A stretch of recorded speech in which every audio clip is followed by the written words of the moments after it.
I'm Rachel Winters, and at my brother's anniversary party, he laughed so hard at my engagement ring that champagne came out of his nose. His wife Amber grabbed my hand and said, loud enough for everyone to hear, "Oh, sweetie, did Marcus get that from a vending machine?" The entire country club dining room erupted in laughter. They thought they were putting me in my place, reminding me once again that I didn't belong in their world of luxury and excess. But when the master jeweler from Ashford and Company arrived to appraise Amber's new anniversary bracelet, he took one look at my hand and went completely still. Then he said three words that sucked all the oxygen from that room. "Mrs. Winters, congratulations. Before we jump back in, tell us where you're tuning in from. And if this story touches you, make sure you're subscribed, because tomorrow I've saved something extra special for you." Now let me take you back to where this all started. 3 days before Dylan's anniversary party, when the invitation showed up at my apartment door. The envelope was thick, cream-colored stock with gold embossing. My name was printed in elegant script across the front, Rachel Winters, but my address was slightly wrong. They'd written 2847 Oak Grove instead of 2847 Oak Haven, which meant they'd guessed rather than asked. I stood in my small Austin kitchen, the morning sun streaming through windows that overlooked a parking lot instead of a golf course, and I knew immediately this invitation was a summons, not a welcome. Inside, the card announced Dylan and Amber's 10th wedding anniversary celebration at the Desert Rose Country Club in Scottsdale. Black tie preferred. Valet parking available. A small note in my mother's handwriting was tucked behind the RSVP card. It would mean so much to Tyler if his aunt came. "Please try to make it work with your schedule." As if my schedule was the issue. As if the last 5 family gatherings I'd skipped had anything to do with calendar conflicts, rather than the suffocating atmosphere of judgment and dismissal that followed me through every interaction. Marcus found me still standing there 20 minutes later, invitation in one hand, cold coffee in the other. He wrapped his arms around me from behind and rested his chin on my shoulder. "That from your family?" he asked quietly. I nodded. He was silent for a moment, then said, "You don't have to go," but we both knew I did. We'd been engaged for 3 months, and he'd never met them. That fact hung between us like a question I couldn't keep avoiding. "They're going to hate you," I said, turning in his arms. "Not because of who you are, but because of who they think you should be." Marcus smiled that patient smile that made me fall for him in the first place. "Then they'll hate me. I can handle that." He glanced at the invitation. "But can you handle going back?" That was the real question. I'd built a life 2 states away specifically to avoid the constant reminder that in the Winters family hierarchy I occupied the bottom rung. Dylan was the golden child, the firstborn son who played college football, and married a woman from a good family. I was the weird one who spent too much time with computers, who chose a state school over my parents' alma mater, who disappeared for years at a time without explanation. What they didn't know, what I'd carefully kept hidden, was that those years of disappearance had been spent building EduConnect from a dorm room project into a company that revolutionized how schools managed educational resources. 8 months ago, a major education technology corporation had acquired us for $340 million. My share, after my team was taken care of, after taxes, after everything, was enough that I'd never have to work again. But I kept my 1,200 square foot apartment with the parking lot view. I kept driving my 7-year-old Honda. I kept dressing in jeans and comfortable sweaters because wealth had never been the point. The work was the point. Solving problems was the point. Making education more accessible was the point. My family didn't know any of this, because I'd learned early that sharing my wins with them only resulted in those wins being diminished, questioned, or somehow credited to luck rather than effort. When I'd called to tell my mother I'd graduated summa cum laude, she'd said, "That's nice, dear," and then spent 20 minutes talking about Dylan's promotion to senior sales agent. When I'd mentioned I was working on a software project, my father had patted my hand and said, "Well, it's good to have hobbies," so I'd stopped sharing. I'd let them believe whatever story they'd constructed about my life. According to Dylan's occasional drunk texts, the family narrative was that I worked some vague tech support job and barely scraped by. Better that than the alternative, which was having every achievement dissected until it meant nothing. I called my assistant, Jennifer, and asked her to clear my schedule for the weekend. Then I booked 2 tickets to Phoenix and braced myself for the performance I'd have to give, the role of the struggling younger sister who'd never quite figured life out. Marcus insisted on coming, which both terrified and comforted me. He'd see them at their worst, but he'd also be there as a buffer, a reminder that someone saw value in me even if they didn't. The ring became an issue 2 days before we left. We were having dinner at our favorite Thai place when Marcus pulled a small box from his jacket pocket. "I know we're already engaged," he said, "but I wanted you to have something before we face your family." Inside was a simple platinum band with a small diamond, ethically sourced, he explained, from a cooperative in Botswana that paid fair wages and protected worker rights. The design was elegant in its simplicity, custom-made by a local jeweler who'd listened to Marcus describe my personality and created something that reflected who I was, rather than what tradition demanded. I loved it immediately. It felt right on my finger, substantial but not showy. It cost $2,800, which Marcus had saved carefully from his non-profit director salary. He'd chosen meaning over spectacle, values over status. It was perfect. But I knew the moment I walked into the Desert Rose wearing it, my family would see only what it wasn't. It wasn't a 3-carat statement piece. It wasn't from Tiffany or Cartier. It wasn't the kind of ring that announced its price tag from across the room. To them it would look cheap. To them it would confirm every story they'd told themselves about my failure to thrive in the real world. Marcus saw the conflict on my face. "You could wear something else," he offered, "or nothing at all." I slid the ring onto my finger and held my hand up to the light. "No," I said firmly. "This ring represents us. Our values, our choices. If they can't see that, it's not my problem." Famous last words. The flight to Phoenix was smooth. We rented a modest sedan at the airport, and I drove us north toward Scottsdale, watching the desert landscape roll past. Saguaro cacti stood like sentinels against the burnt orange sky. Marcus was quiet, sensing my tension. He'd grown up in a large, chaotic family, where love was loud and opinions were shared freely but without malice. The cold politeness of the Winters clan was going to be foreign territory for him. We'd booked a hotel rather than staying at my parents' house. That small act of independence would itself be seen as rejection, but I needed a place to retreat, somewhere that didn't carry the weight of childhood memories and accumulated disappointments. The hotel was nice but not luxurious, a mid-range chain near Old Town Scottsdale. Marcus had suggested somewhere fancier, but I'd learned to keep my lifestyle modest. Wealth changed people's behavior, and I wanted to be valued for who I was, not what I had. The anniversary party was scheduled for Saturday evening. We arrived Friday afternoon, which gave me a full day to brace myself. I suggested we spend it hiking Camelback Mountain, burning off nervous energy in the desert heat. Marcus agreed. Preparing and narrating this story took us a lot of time, so if you are enjoying it, subscribe to our channel. It means a lot to us. Now back to the story. And we spent the afternoon climbing red rock trails, not talking much, just being present. At the summit he pulled me close and said, "Whatever happens tomorrow, we face it together." I held on to that promise like a lifeline. Saturday arrived too quickly.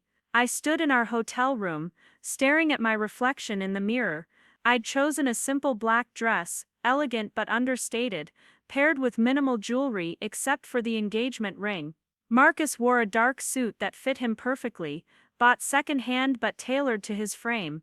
We looked good together, I thought. We looked like people who knew who they were. The Desert Rose Country Club sprawled across manicured grounds in North Scottsdale, all Spanish colonial architecture and perfectly trimmed palm trees. Valet attendants in crisp uniforms directed luxury vehicles into organized rows, BMWs, Mercedes, Teslas, even a Bentley. Our rental sedan looked absurdly out of place. The valet took our keys with barely concealed disdain. Inside the club was everything I remembered from childhood events I'd been dragged to. Soaring ceilings, chandeliers that probably cost more than most people's houses, walls decorated with tasteful southwestern art. The anniversary celebration was being held in the Vista Ballroom, which overlooked the 18th hole and the McDowell Mountains beyond. Golden hour light poured through floor-to-ceiling windows, making everything glow. Dylan spotted us first. He was holding court near the bar, surrounded by friends and business associates, gesturing broadly with a rocks glass full of expensive scotch. When his eyes landed on me, his expression flickered through surprise, calculation, and then settled on performative warmth. "Rachel," he called out loud enough that heads turned. "You actually made it." I crossed the room, Marcus's hand warm against the small of my back. Dylan pulled me into a hug that felt like a wrestling hold, too tight, too performative. "Been what, 2 years?" he said. "You look exactly the same."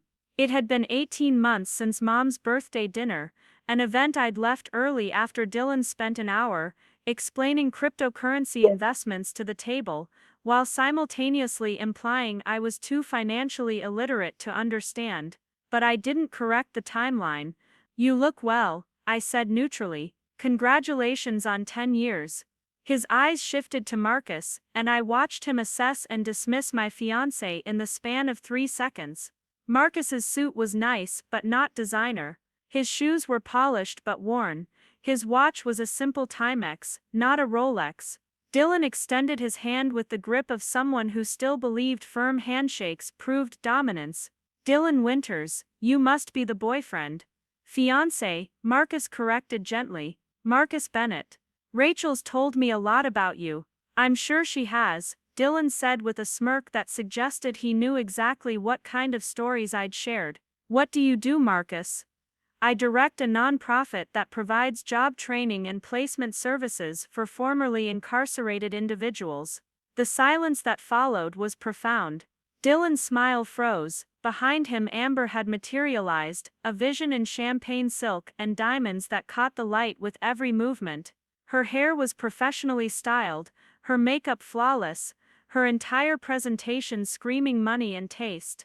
She looked at Marcus like he'd just announced he collected garbage for a living. "How noble," she said, voice dripping with condescension. "Rachel always did attract the charitable cases." She turned to me, and her eyes immediately found my left hand. "Oh my God, is that your engagement ring?" The moment stretched like taffy, sticky and uncomfortable. Amber's perfectly manicured fingers had already reached for my hand before I could pull it back, lifting it toward the light, as if she were examining a suspicious rash. Her diamond anniversary bracelet, easily $40,000 of platinum and stones, glittered next to my simple band. The contrast was precisely what she wanted everyone to see. "Marcus," she called over her shoulder, though she never took her eyes off my ring, "you shouldn't have." The laughter started with Dylan, a bark of amusement that he tried to disguise as a cough, then it rippled outward through his circle of friends, polite chuckles that people make when they're not sure if a joke is appropriate but don't want to seem out of touch. Amber's smile widened, encouraged by the response. "No, really," she continued, her voice carrying across the ballroom, with the practiced projection of someone who'd done community theater in college. "Where did you find this? I need to know, so I can avoid that particular vending machine." More laughter, louder now. Marcus's hand tightened against my back, but his face remained neutral. I'd warned him this would happen, but knowing something intellectually and experiencing it viscerally are two different things. I could feel the heat rising in my chest, that familiar cocktail of shame and rage that I'd spent years learning to suppress. Dylan moved closer, squinting at the ring like it was a curiosity in a museum exhibit. "Is that even a real diamond?" he asked, loud enough that conversations around us started to die down. People were turning now, drawn by the spectacle. "Because I've got to tell you, buddy, if you're going to propose to someone, maybe save up a little longer. First impressions matter." "It's platinum," I said quietly, but my voice was lost in Dylan's continuing commentary. I mean, don't get me wrong, he said, slinging an arm around Marcus's shoulders in a gesture that looked friendly but felt threatening. I'm sure you're doing your best with that non-profit salary. But Rachel's a Winters, we have certain standards. When I proposed to Amber, I went to Ashford and Company downtown, worked with their master jeweler, custom designed something worthy of her, cost me a year's salary, but she deserved it. Amber held up her hand, showing off the engagement ring she still wore on her right hand. It was massive, a 3-carat center stone, surrounded by smaller diamonds, catching light like a disco ball. Vincent Ashford personally oversaw the setting, she said, her tone suggesting this was equivalent to having Michelangelo paint your ceiling. He only works with serious clients. I felt Marcus start to speak, but I squeezed his hand. Defending the ring would only make this worse. Explaining that the diamond was ethically sourced, that the design was custom, that the value was in the meaning rather than the price tag, all of it would sound like excuses. To them, the ring's simplicity was proof of what they'd always believed about me, that I'd settled for less because I couldn't achieve more. My mother appeared then, gliding through the crowd in a pale blue dress that probably cost more than my first car. Linda Winters had perfected the art of looking perpetually disappointed without ever letting her face settle into actual frown lines. Botox helped, but it was really a skill she'd honed over decades. She took in the scene with one sweeping glance, assessed the social damage, and moved into crisis management mode. "Rachel, darling," she said, pulling me away from Amber and Dylan with a grip that looked affectionate but felt like a vice. "You made it, we weren't sure you'd come." She turned to Marcus with a smile that never reached her eyes. "And you must be the gentleman friend Rachel mentioned." "Fiancé," I corrected for the second time in 10 minutes. "Mom, this is Marcus Bennett." "Marcus, my mother Linda Winters." "Lovely to meet you, Mrs. Winters," Marcus said, extending his hand. She took it with 2 fingers, the kind of handshake you give when you're not sure if someone washed their hands properly. "Charming," she murmured, then immediately turned back to me.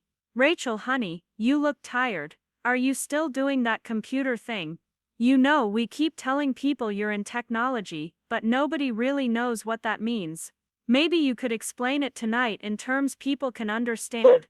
There it was, that particular brand of dismissal wrapped in maternal concern. The implication that my work was too trivial or too complicated to merit serious discussion, that I needed to simplify my existence for public consumption. I'd spent 8 years building a company that served 3 million students across 40 states, but to my mother, it was still that computer thing. "I'll do my best," I said flatly. A child's voice cut through the tension. "Aunt Rachel." Tyler came barreling across the ballroom, all 8-year-old energy and genuine enthusiasm. He crashed into my legs with a hug that nearly knocked me over, and for a moment the knot in my chest loosened. Tyler was the one pure thing in this family, still too young to have absorbed their values, still capable of loving without calculation. "Hey buddy," I said, crouching down to his level, "look at you in that suit, very handsome." "Dad says you're poor now," Tyler announced with the brutal honesty of children. "Is that why your ring is so small?" The ballroom went quiet. Even the string quartet in the corner seemed to pause between notes. Dylan's face turned red, but whether from embarrassment or suppressed laughter was hard to tell. Amber looked delighted. My mother closed her eyes briefly, as if praying for strength. "Tyler," Dylan said sharply, "we talked about this, but the damage was done." The statement hung in the air, confirmation of what everyone had been thinking, but was too polite to say directly. I looked at my nephew's innocent face, and felt something crack inside me. He didn't understand what he'd said, or why it was cruel. He was just repeating what he'd heard at home, probably multiple times, probably in preparation for this exact event. Marcus knelt down next to me, putting himself at Tyler's eye level. "You know what makes a ring valuable?" he asked the boy gently. "It's not the size or the price. It's the love it represents. Your Aunt Rachel and I are going to build a life together based on what we care about, not what we can buy. That's worth more than any diamond." Tyler considered this seriously, his small face scrunched in concentration, but my mom says diamonds are forever. Diamonds are hard to break, Marcus agreed, but love has to be built every single day, that's even harder, and way more important. It was a beautiful sentiment, sincerely delivered, and it was utterly wasted on this crowd. I could see the dismissive smirks, the rolled eyes, the silent judgment that Marcus was naive, that he was making excuses for poverty, that he was exactly the kind of impractical dreamer they'd expected me to end up with. Dylan rescued his son from the conversation, steering him toward the dessert table with promises of cake. Amber drifted away to greet newly arrived guests, but not before whispering something to a woman in a red dress that made them both glance at my hand and laugh. My mother suggested we find our seats, her tone making it clear this was not a suggestion. The ballroom had been set up with round tables draped in white linen, each centerpiece a small fortune in orchids and roses. Place cards directed guests to their assigned seats, and I scanned the seating chart with growing dread. Marcus and I had been placed at table 9, in the back corner, partially obscured by a decorative palm tree. We were seated with distant cousins I barely recognized and family friends who'd probably been assigned to the social Siberia table because they'd committed some minor breach of etiquette. Dylan and Amber's table, by contrast, was front and center, elevated slightly on a platform so everyone could admire them throughout the evening. My parents were seated there, along with Amber's parents and Dylan's most important business connections. It was a physical manifestation of the family hierarchy and my position in it. As we made our way to table 9, I caught sight of my father near the bar. Gordon Winters was holding court with several men in expensive suits, probably discussing golf, or investments, or whatever wealthy retired men discussed at country clubs. He saw me, gave a brief nod of acknowledgement, and returned to his conversation without breaking stride. No hug, no greeting, just that small gesture that said he'd registered my presence, and found it unremarkable. Our table mates were already seated when we arrived. There was cousin Janet, who I vaguely remembered from childhood holidays, now middle-aged and wearing too much perfume. Her husband Bill had the glazed look of someone who'd rather be anywhere else. Across from them sat the Harrisons, an elderly couple who'd apparently been friends with my grandparents. The remaining 2 seats belonged to Brett, Dylan's cousin on our father's side, and his girlfriend de jour, a woman young enough to make the age gap uncomfortable. Brett stood when we approached, a wolfish grin spreading across his face. He'd always been Dylan's shadow, the eager accomplice to every scheme and cruelty.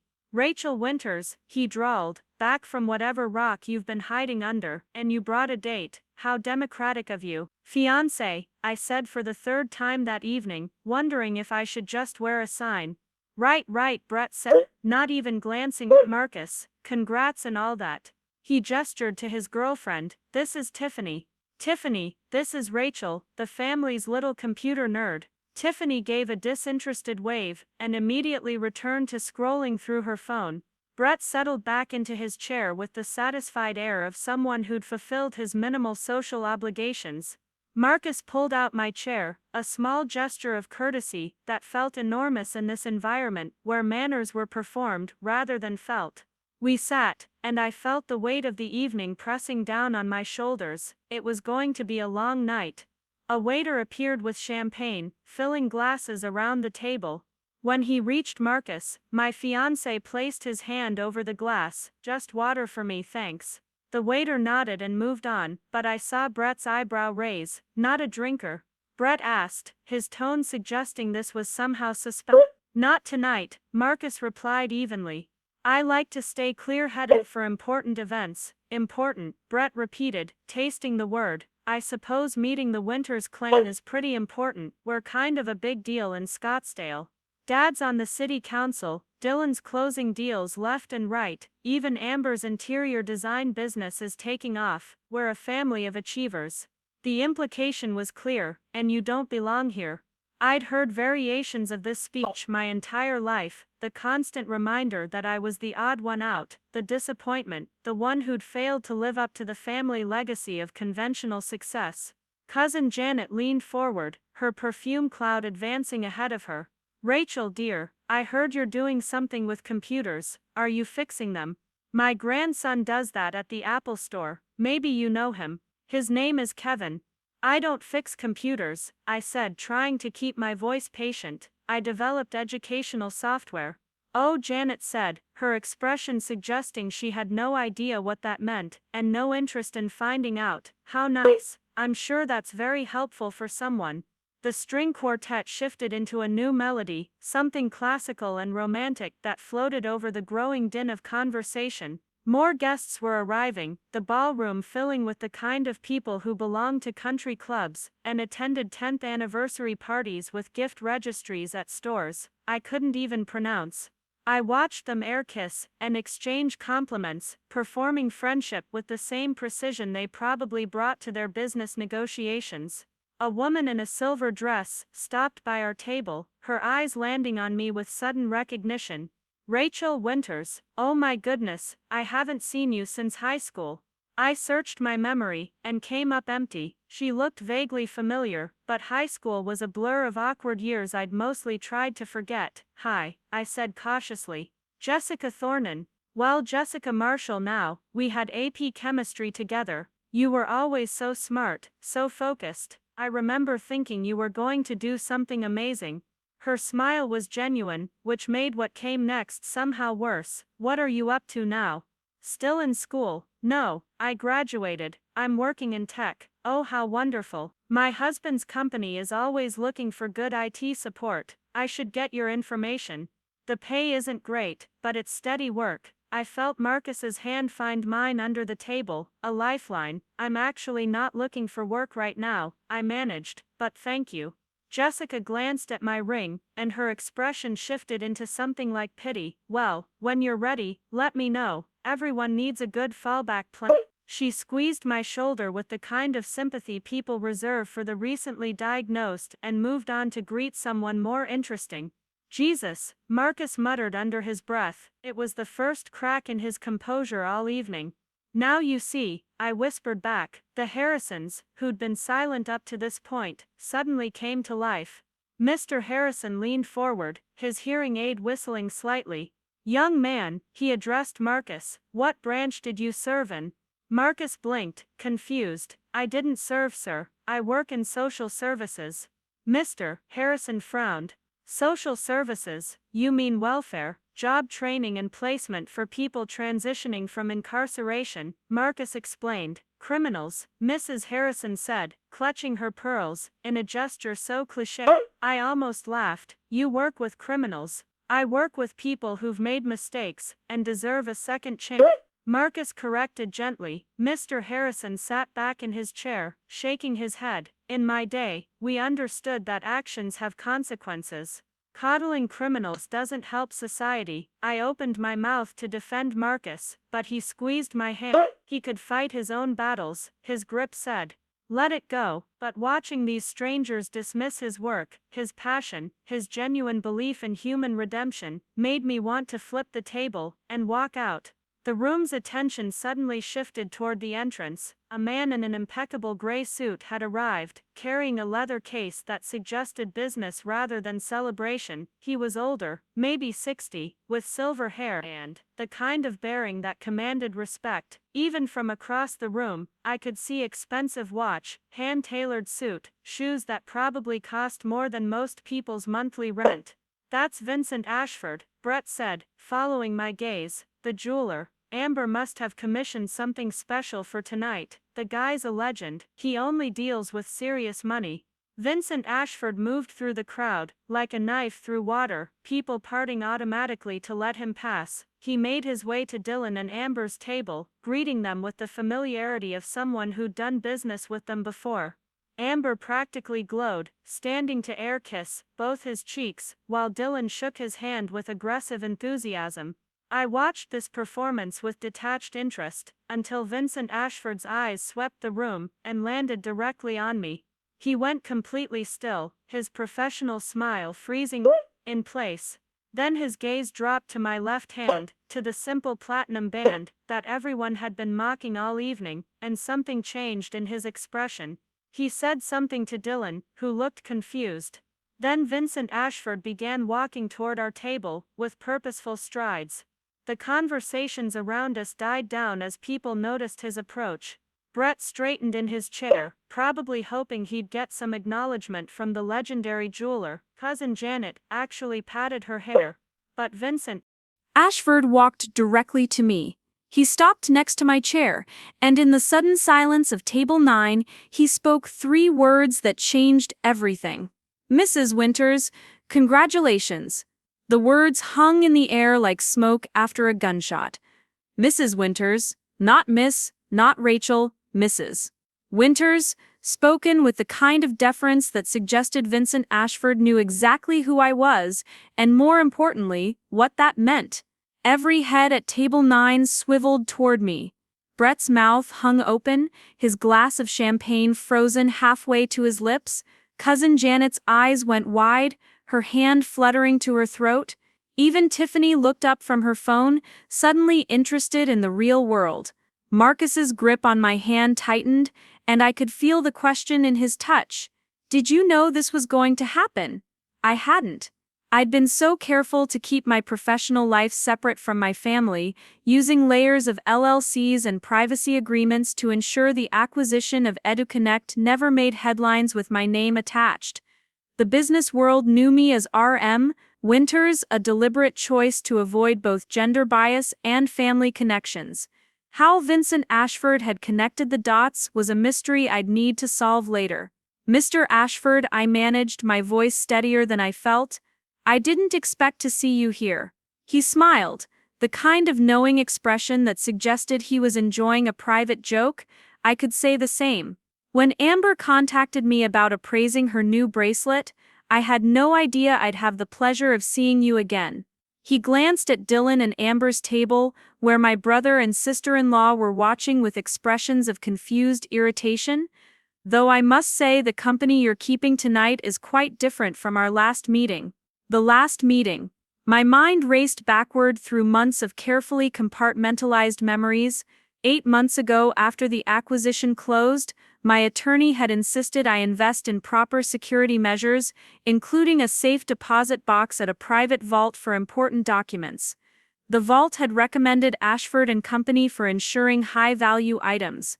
I'd met with Vincent Ashford personally to discuss coverage for some original stock certificates and other paperwork that had sentimental value beyond their monetary worth. We'd spent 2 hours in his private office, discussing not just insurance but the nature of value itself. He'd been fascinated by my perspective that some of my most treasured possessions were worth almost nothing on paper. The first check EduConnect ever received, framed and faded, a thank you card from a teacher in rural Montana whose school had been transformed by our software, a photo of my original team, all of us exhausted and exhilarated after our first successful deployment. Vincent had shared his own philosophy about jewelry, how the pieces that mattered most were rarely the most expensive. His favorite creation, he'd told me, was a simple silver ring he'd made for his late wife, using metal from her grandmother's worn wedding band. It had cost nothing but time and love, and it meant everything. That conversation had been conducted under strict confidentiality agreements. Vincent Ashford had built his reputation partly on discretion, serving clients who valued privacy as much as craftsmanship. For him to acknowledge me here, now in front of my family, meant he was making a deliberate choice to break that professional distance. "Your ring," he said, gesturing to my hand. "May I?" I extended my hand, aware that everyone at table 9 was leaning forward and that the tables nearest us had gone quiet. Vincent produced a jeweler's loop from his pocket, a practiced gesture that suggested he carried the tool everywhere.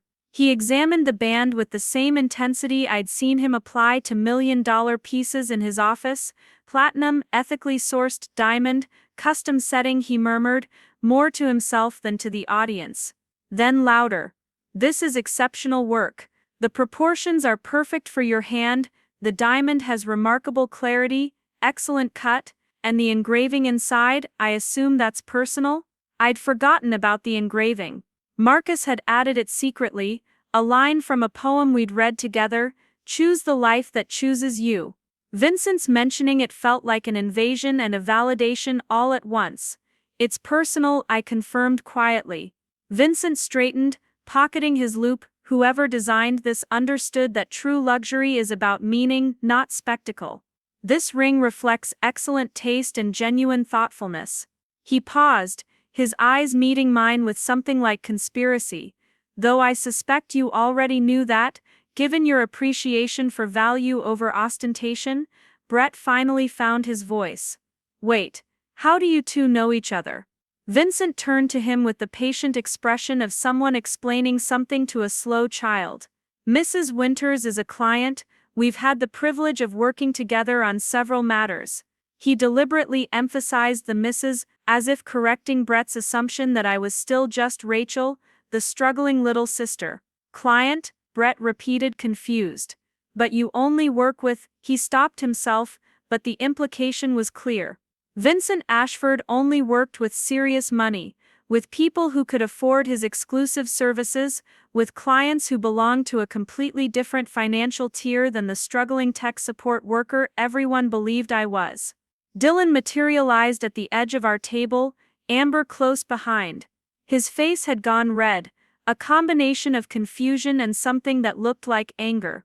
Vincent, we're ready for you to look at Amber's bracelet whenever you have a moment. Of course, Vincent said smoothly. Though I must say you've been keeping family secrets from me, Dylan. I had no idea Mrs. Winters was your sister. Half-sister, Amber interjected quickly, as if that distinction mattered. And she's not Mrs. anything. She's not married yet. The emphasis on yet carried a world of skepticism, as if my engagement was something temporary and unlikely to last. Vincent's eyebrow raised fractionally. My apologies, I was using a professional courtesy title. He turned back to me. Regardless, it's wonderful to see you in a more casual setting. I hope you're enjoying the evening. The subtext was impossible to miss. He'd just established in front of my family and their social circle that I was someone he knew professionally, someone he treated with respect and courtesy, someone who existed in his world of serious clients and substantial means. And he'd done it while praising the very ring that everyone had been mocking all evening. Dylan's face had progressed from red to purple.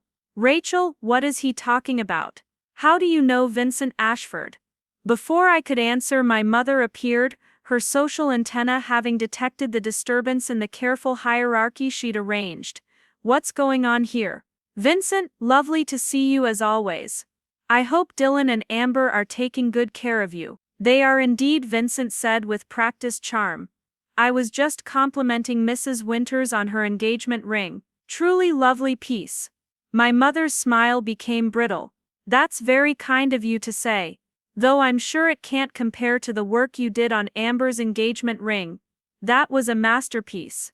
Different pieces for different purposes, Vincent said diplomatically. But I stand by my assessment. This ring demonstrates excellent judgment. The emphasis on judgment landed like a slap.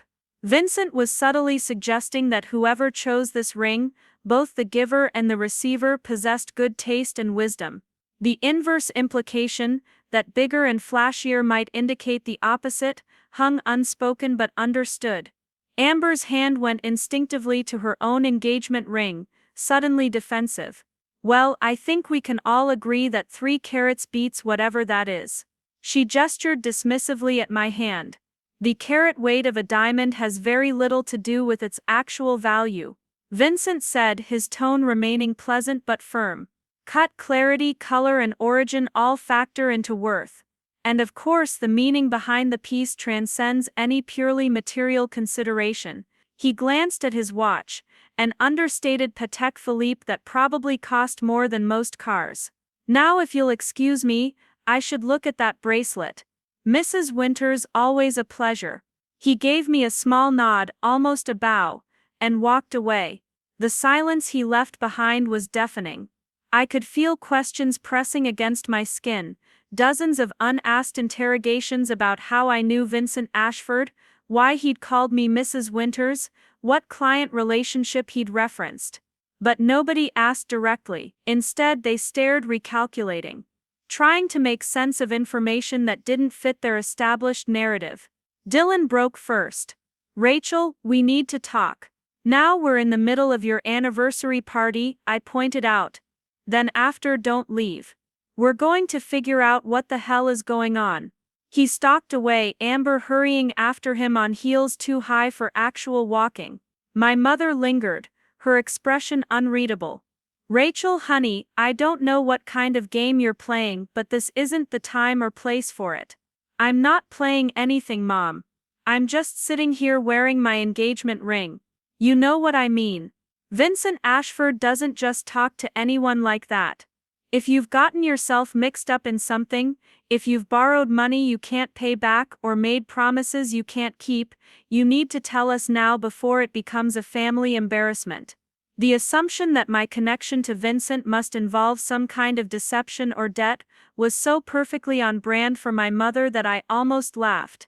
The possibility that I might legitimately belong in Vincent Ashford's professional sphere literally couldn't compute for her. The only explanation her worldview could accommodate was that I'd somehow scammed or deceived my way into his attention. "I haven't borrowed anything, Mom. And I'm not embarrassing anyone. Vincent was just being polite."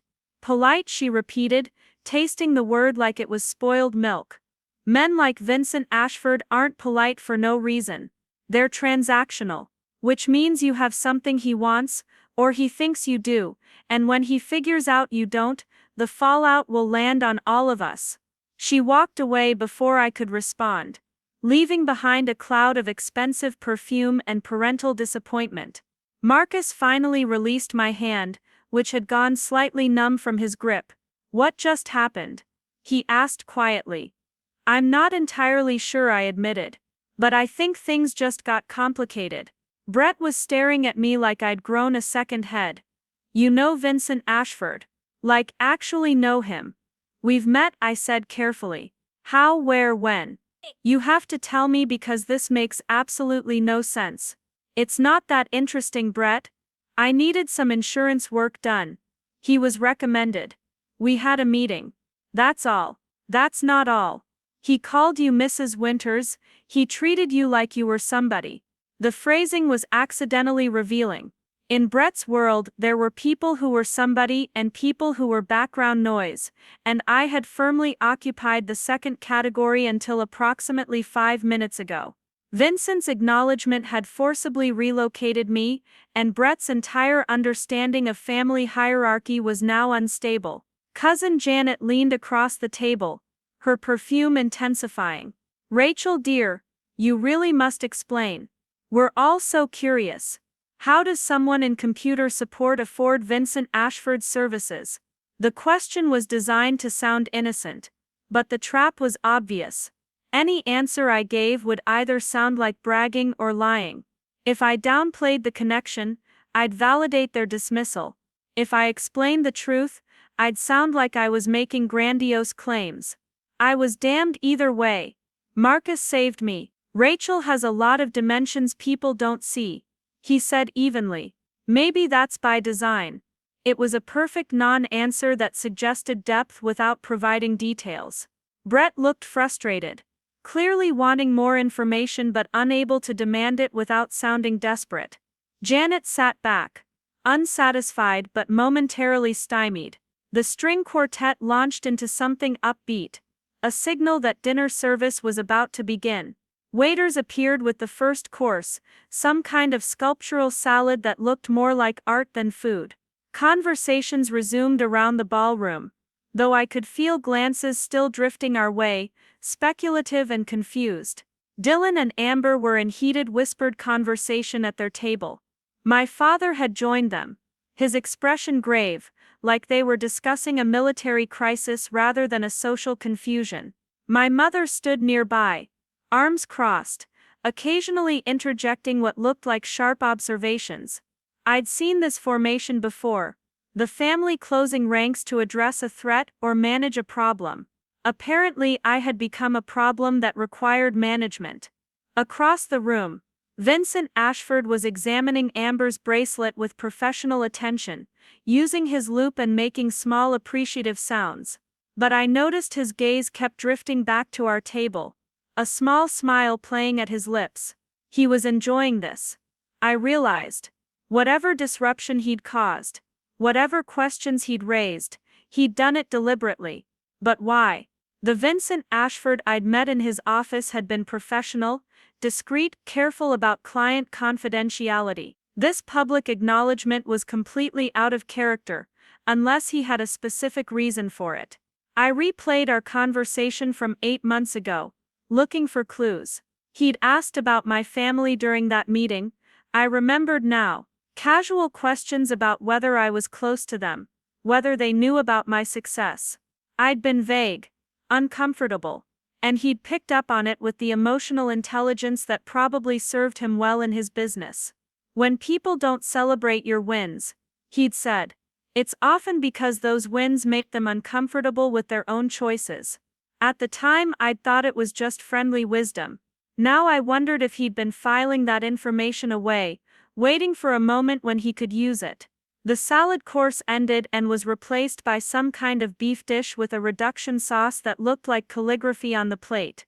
I pushed food around, not tasting anything, too aware of the tension building around us.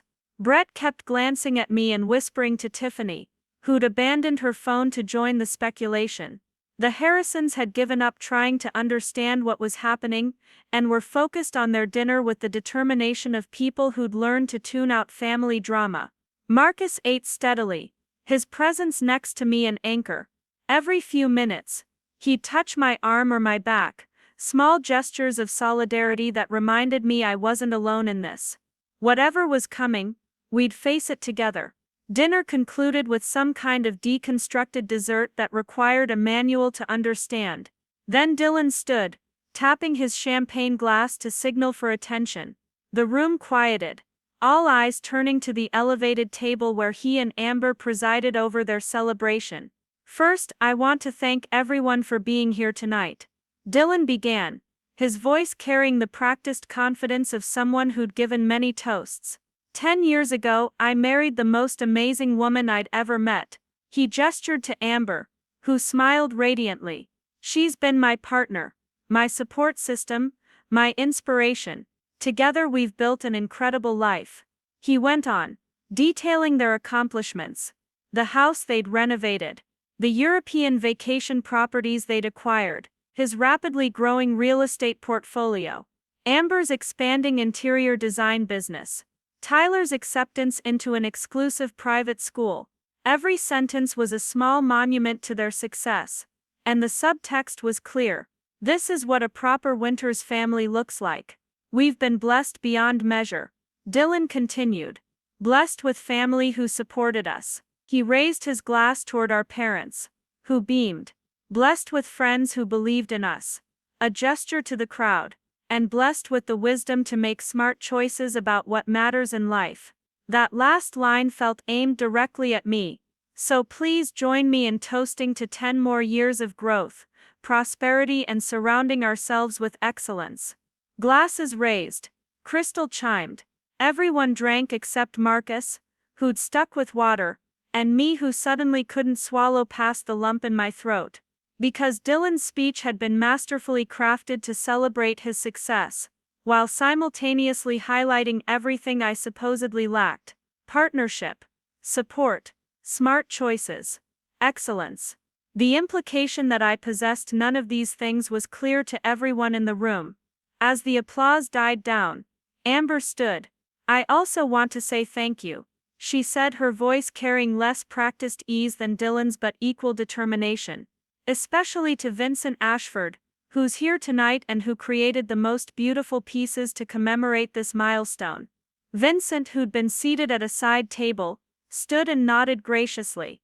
Vincent represents the best of what's possible when you have both talent and high standards. Amber continued. He doesn't work with just anyone. He's selective, exclusive, and that's what makes his pieces so special. They represent not just beauty but belonging to a certain level of achievement. The emphasis on selective and exclusive felt pointed. Amber was reclaiming the narrative, reminding everyone that she and Dylan were Vincent's real clients, that whatever strange courtesy he'd extended to me was an aberration, not an indication of actual status. So here's to standards, Amber concluded, raising her glass toward Vincent. To quality, to knowing your worth and demanding the same from the world. More applause. Vincent raised his glass in acknowledgement, but I noticed he wasn't drinking, and his expression had shifted into something cooler, more evaluative. Amber had just made a mistake, I realized. She tried to use Vincent as a prop in her status performance, and men like Vincent Ashford didn't appreciate being used. He stood again, and the room quieted, curious about what the legendary jeweler might say. Thank you, Amber, for those kind words, he began. I do take pride in my work and my client relationships.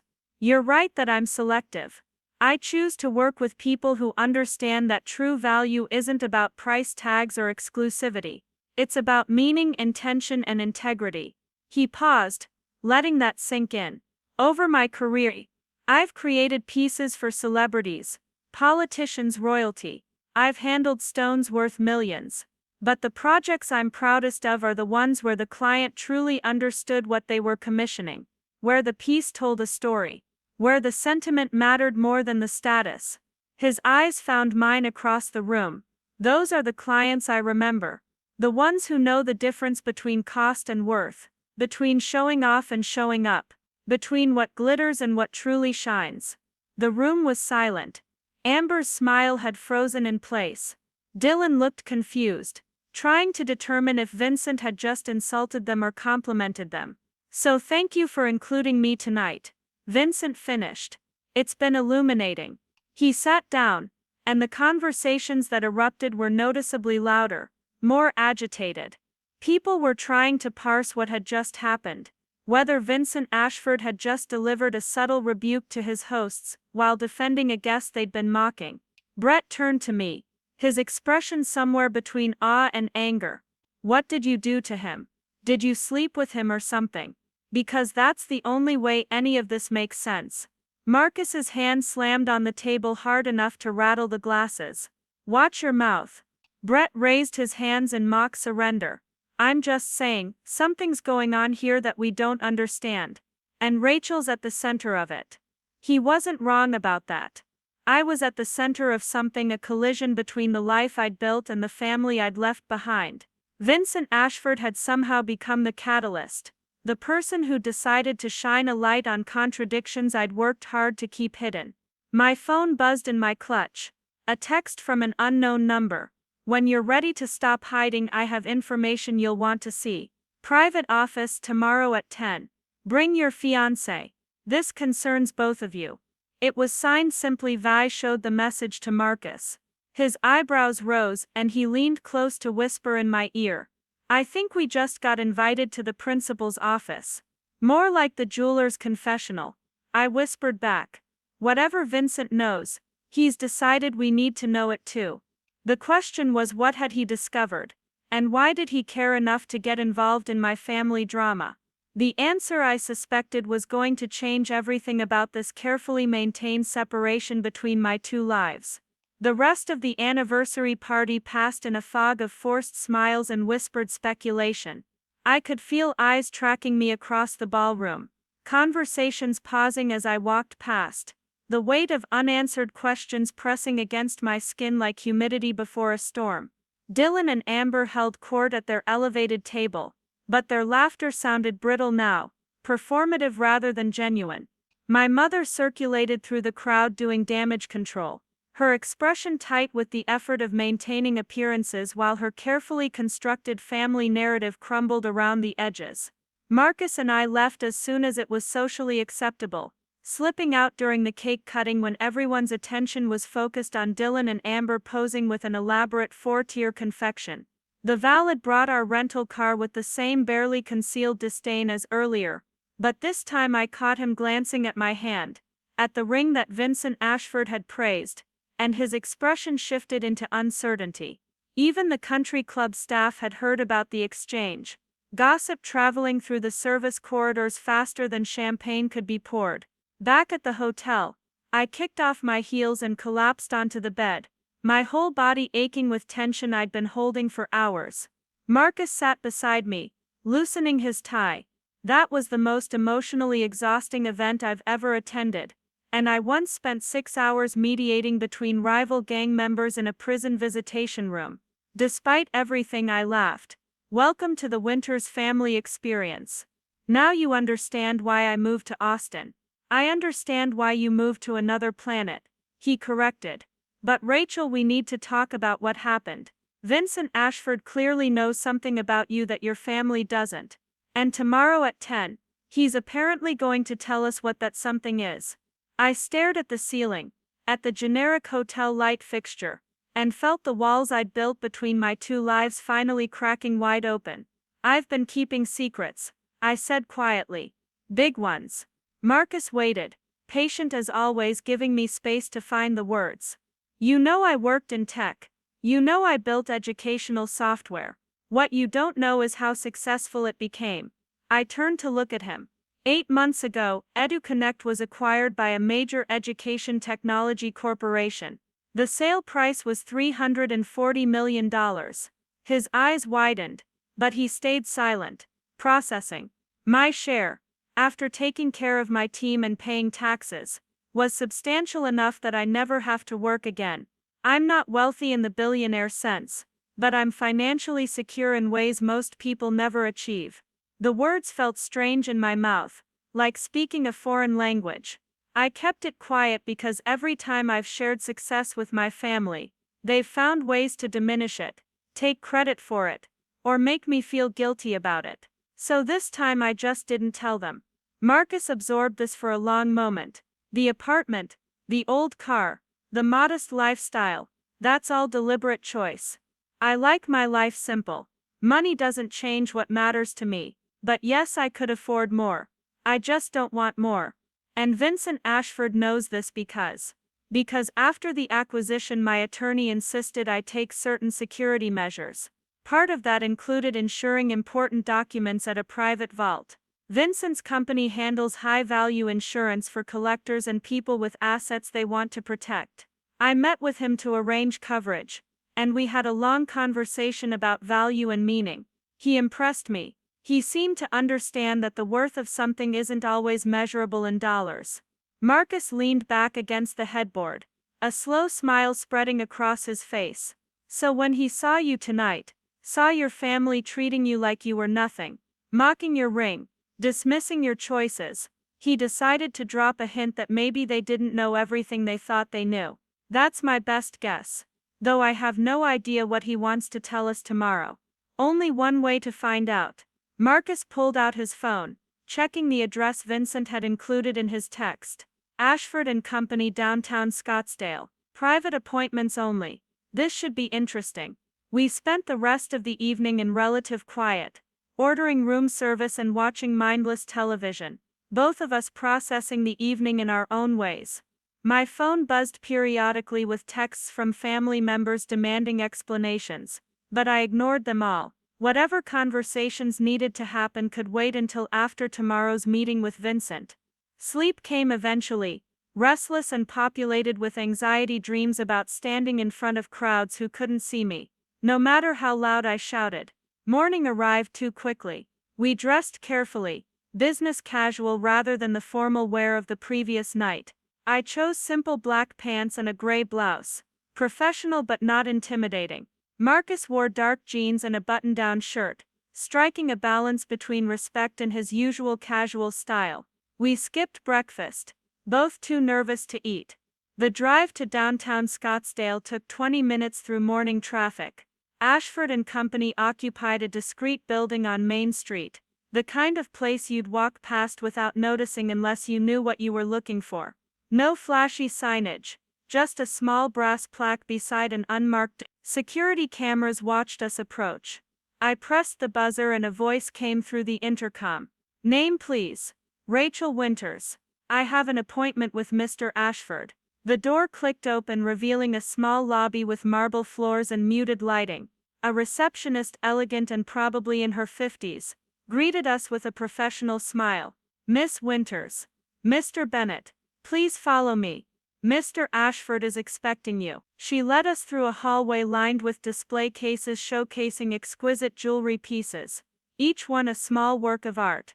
At the end of the hall, she knocked on a heavy wooden door and opened it to reveal a spacious office that looked more like a gentleman's study than a place of business. Floor-to-ceiling bookshelves, leather chairs, a massive desk made of some dark wood that gleamed under soft lighting. Vincent Ashford stood as we entered, gesturing to the chairs across from his desk. Rachel Marcus, thank you for coming. I know yesterday's event was probably confusing, and I owe you an explanation.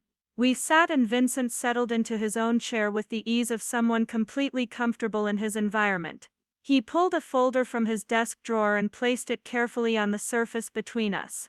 Let me start by saying that I take client confidentiality very seriously.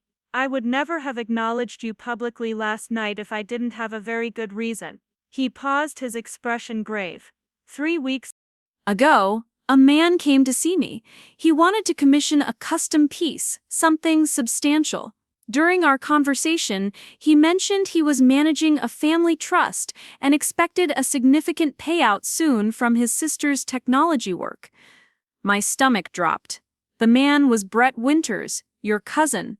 He was quite forthcoming about the situation, probably because he assumed I wouldn't know you personally. He explained that you'd been working on some computer project that had been acquired, that the family was aware money was coming, and that your father held power of attorney over your assets due to your history of poor financial decisions. The room tilted slightly. That's a lie. My father doesn't have power of attorney. I've never given anyone that authority. I know, Vincent said gently, which is why I started investigating. I have contacts in the legal community, people who can verify this sort of thing quietly.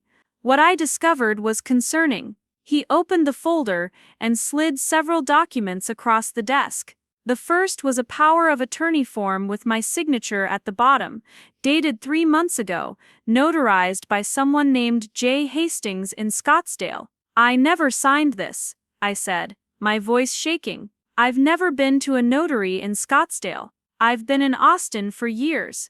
I had a handwriting expert examine it. The signature is forged, quite skillfully, but forged nonetheless. The notary, J. Hastings, is your cousin Brett's golf buddy. He's a real notary, licensed and everything, but he notarized a document without you present, which is illegal. Marcus leaned forward, his expression dark. Why would they do this? Vincent slid across another document. This is an application to access a trust fund in Rachel's name, filed 2 months ago by Gordon Winters, claiming guardianship and financial management authority. The trust in question appears to be set up to receive funds from the EduConnect acquisition. According to the paperwork, Gordon is listed as the primary administrator with the authority to distribute funds as he sees fit for Rachel's welfare and care. I felt like I was falling through the floor. I never set up a trust. The acquisition money went directly to my personal accounts and investment portfolios. There is no family trust, but your family doesn't know that, Vincent said quietly. They believe there is someone, probably your father with Brett's help, created a fictional trust structure and has been telling people it exists. They may have even been soliciting investments or loans against its expected value. Marcus's hand found mine, gripping tightly. This is fraud. Multiple counts, Vincent agreed. Identity theft, forgery, potentially wire fraud if they've actually tried to access any accounts, and if they've taken money from investors claiming the trust exists, that's securities fraud. The pieces were falling into place, a sickening puzzle of family betrayal. The anniversary party, I said slowly. They wanted me there so people could see me, confirm I was real, that I existed. It would make the trust story more credible if I was actually present at family events. That's my assessment, Vincent said. And when I saw you there, saw how they were treating you, I realized you had no idea what was happening. So I made a choice to acknowledge you publicly, to establish that you and I had a legitimate professional relationship, to throw a wrench in their narrative.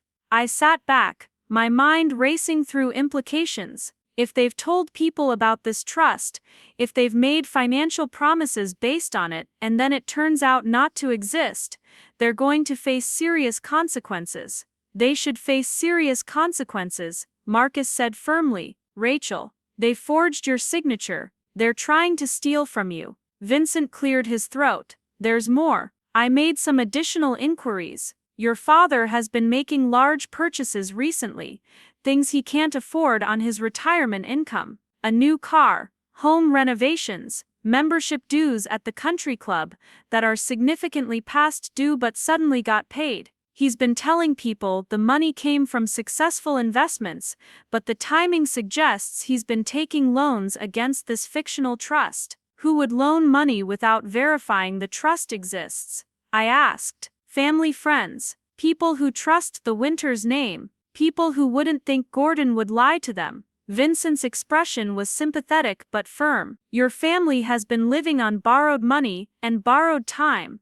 all predicated on the belief that your success would eventually bail them out. Except they planned to take that money without your knowledge or consent. The betrayal cut deeper than anything they'd done before. This wasn't just dismissing my achievements or erasing me from photos. This was calculated theft, identity fraud, conspiracy, and they'd built it on the foundation of their own certainty that I was too stupid, too unsuccessful, too irrelevant to notice or stop them. Marcus turned to me, his face tight with anger. We need to call the police, right now. But Vincent held up a hand. That's one option. But I wanted to present you with the full picture before you decide how to proceed. If you go to the police immediately, your family will face criminal charges. Your father could go to prison, Brett as well. Your mother might face charges as an accessory if she knew about it. This will become public, messy and permanent. They deserve it, Marcus said flatly. Maybe they do, Vincent agreed. But Rachel deserves the choice about how this plays out.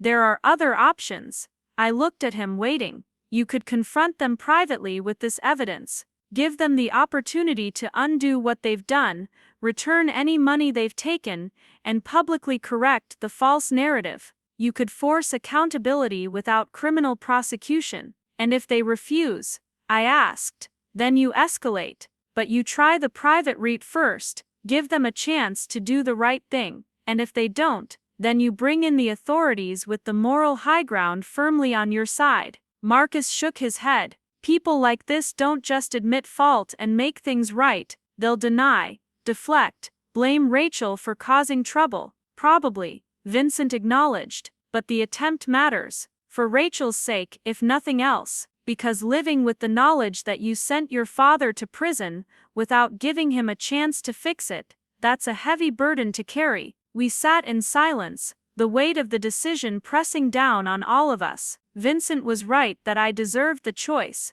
but every option felt like walking through broken glass. Confront them, and risk being gaslit, manipulated, or threatened. Go to the police, and destroy what remained of family relationships, however toxic they were. Do nothing and let them continue building their house of cards with my name as the foundation. I need to see them, I finally said, all of them together. I want to lay this out and watch their faces when they realize I know. Then I'll decide what comes next. Vincent nodded. I can arrange a meeting here, neutral territory, tomorrow morning if you'd like. Today, I said firmly, this afternoon. I want this done. He picked up his phone and started making calls. Within 20 minutes, he'd arranged for my parents, Dylan, Amber, and Brett, to come to his office at 3 o'clock, for what he described as an urgent matter regarding the Winters family accounts. They'd all agreed readily,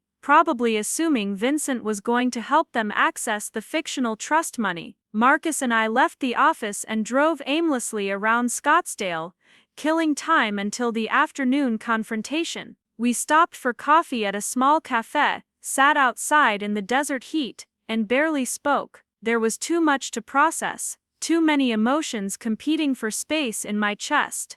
Anger, hurt, betrayal, but also something like relief. Finally, I had proof that I wasn't crazy, that their treatment of me wasn't normal, that the disconnection I'd felt my entire life was based on something real and documentable. At 2:45, we returned to Ashford and Company. Vincent met us at the door personally, his expression serious. "They're all here, in the conference room. I haven't told them anything yet. Are you ready?" I straightened my shoulders, felt Marcus's hand in mine, and nodded. "Let's do this." The conference room was smaller than Vincent's office, designed for intimate meetings rather than grand presentations. My family sat around an oval table, their expressions ranging from confused to irritated. My father wore his country club casual, looking every bit the prosperous retiree. My mother sat beside him, perfectly coiffed as always. Dylan had come straight from a property showing, still in his real estate agent blazer. Amber looked annoyed at having her day interrupted. Brett lounged at the far end of the table, trying to appear relaxed, but his fingers drumming nervously on the wood gave him away. They all looked up as we entered. My mother's face showed confusion. "Rachel, what are you doing here?" Vincent said this was about family accounts. "It is," I said, taking a seat across from them. Marcus sat beside me, Vincent at the head of the table. "It's about the accounts you've been setting up in my name without my knowledge or permission." The temperature in the room dropped 20 degrees. My father's expression went carefully blank. Brett stopped drumming his fingers. Dylan looked at Brett, then at Dad, calculation visible in his eyes. "I don't know what you're talking about," my father said smoothly. "Vincent, what is this about?" Vincent placed the folder on the table and extracted the forged power of attorney. "This is a power of attorney, with Rachel's forged signature, notarized by Brett's associate, giving you control over her financial affairs. Would you like to explain that?" My father barely glanced at it. "That's not forged. Rachel signed that months ago when she was having trouble managing her accounts. She asked for help." "No, I didn't," I said clearly. "I've never had trouble managing my accounts. I've never asked you for financial help. I've never been to that notary." "You were upset, confused." My mother jumped in. "You don't remember it clearly." It was breathtaking, watching them lie in real time, already constructing a narrative where I was the unreliable one, where their fraud was actually them helping their troubled daughter. Brett's face had gone pale, but he stayed silent, letting the older generation handle the deflection. Vincent pulled out the next document.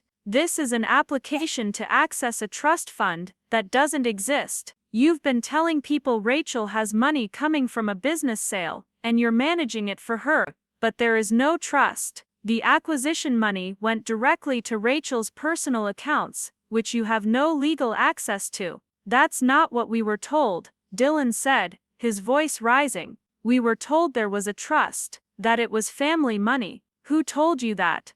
I asked, though I already knew the answer. Dylan looked at our father, who maintained his blank expression. "Dad said the lawyer explained it that way, that your business partners set up a trust to protect the money, and family could access it for legitimate needs." "There is no trust," I repeated slowly. "There never was, and even if there was, you'd have no right to access my money without permission." Amber laughed, a sharp, bitter sound. "Oh please, don't act like you earned it alone. You used family money for school, lived in our houses, benefited from our connections. Whatever you made, we have a right to share in it. I paid for my own education with scholarships and loans. I lived in dorm rooms and shared apartments, never in family houses after I turned 18, and I built my company without any family connections, because none of you believed it would amount to anything." My voice was steady, cold. "You have no rights to anything I've earned." My father finally showed emotion, his face flushing red. "We're your family. We supported you even when you were difficult, ungrateful. The least you could do is help us when we need it." "Help you?" I felt my control slipping. "You mean let you commit fraud in my name, let you forge my signature, and make financial promises? You can't keep using my reputation and my work." "We haven't done anything illegal," he blustered. "We were managing family resources." Vincent interrupted quietly. "Mr. Winters, I have documentation of loans you've taken against a trust that doesn't exist. I have witness statements about representations you've made regarding Rachel's finances, and I have proof that the power of attorney is forged. You've committed multiple felonies. The question is whether Rachel chooses to prosecute. The room went silent. All eyes turned to me. I could see the calculation happening behind their faces, the desperate mental math of how to minimize damage, how to talk their way out, how to make this my fault somehow. My mother tried first. Rachel, honey, if there's been a misunderstanding, we can fix it. As a family, no need to involve lawyers or make this ugly. It's already ugly, Mom. It's been ugly for years. But this, I gestured to the documents spread across the table, this is criminal. You don't get to call it a misunderstanding. Brett finally spoke. Look, maybe Dad got a little ahead of himself with the trust thing. But it's not like you need all that money anyway. You live in a crap apartment, drive an old car. We thought you'd want to help family. You thought you could take from me without asking because you've spent my whole life making me feel like I don't matter. I said, every achievement dismissed, every success minimized, every choice mocked. You built a narrative where I was the failure, so you could justify treating me like an ATM machine. Dylan slammed his hand on the table. This is ridiculous. So we made some mistakes with paperwork. You're really going to destroy the family over that? Send Dad to prison? Ruin all of our reputations? You destroyed the family when you forged my signature. I said, you ruined your own reputations by lying to people for money. I'm just deciding whether to document it officially or let you fix it yourselves. Fix it how? My father demanded. Vincent answered, return every penny you borrowed against the false trust. Contact every person you made representations to, and admit there was an error. Publicly acknowledge that Rachel had no involvement in or knowledge of your financial activities, and never ever use her name or reputation for anything again. That will destroy us. My mother whispered, everyone will know we lied. Everyone will know you made a mistake and corrected it. Vincent said, or everyone will know you committed fraud and went to prison. Your choice. The silence stretched. I watched my family's faces cycle through denial, anger, bargaining, and finally land on something like fear. Real actual consequences were staring them down, and for the first time in my life, they couldn't charm or manipulate their way out. My father spoke finally, his voice defeated. If we do what you're asking, we'll lose everything. The house, the club membership, our standing in the community. Then you'll understand how I've felt my entire life, I said quietly. Except I built something from nothing. You'll just have to be honest for once. Marcus squeezed my hand under the table. Vincent waited patiently for their response. The afternoon sun slanted through the windows, dust motes floating in the beams, like tiny witnesses to this moment of reckoning. Fine, my father said finally. We'll return the money, make the corrections. But after this, you're not part of this family anymore. The threat that should have hurt instead felt like liberation. I stopped being part of this family the day you decided my worth was measured in how useful I could be to you. I said, standing. Consider this, the official paperwork making it real. I walked out of the conference room, Marcus and Vincent following. Behind us, I could hear Amber starting to cry, Dylan cursing, Brett trying to figure out logistics of damage control, but their voices faded as we reached the lobby, and then the street, and finally the car, where I sat in the passenger seat, and let the tears come. Marcus drove us back to the hotel in silence, one hand on the wheel, one hand holding mine. Back in our room, I called my attorney, and had her start documenting everything, creating an official record in case my family tried to backtrack on their promises. Then I called my bank and investment managers, putting additional security measures in place, making sure no one could access anything in my name without multiple verification steps. By evening, we'd done everything we could do legally and financially. The rest was up to my family to follow through, or face prosecution. Vincent had promised to monitor the situation and alert me if they failed to meet any of the agreed terms. Marcus and I ordered room service again, neither of us ready to face public spaces. As we ate pasta that neither of us tasted, he finally spoke. "Are you okay?" "I don't know," I admitted. "I feel like I should be more upset, but mostly I just feel empty, like I've been carrying something heavy for so long that now that it's gone, I don't know what to do with the space it left behind." "You grieve," he said simply. "You grieve the family you deserved, but never had, and then you build the life you actually want, instead of the one they tried to force you into."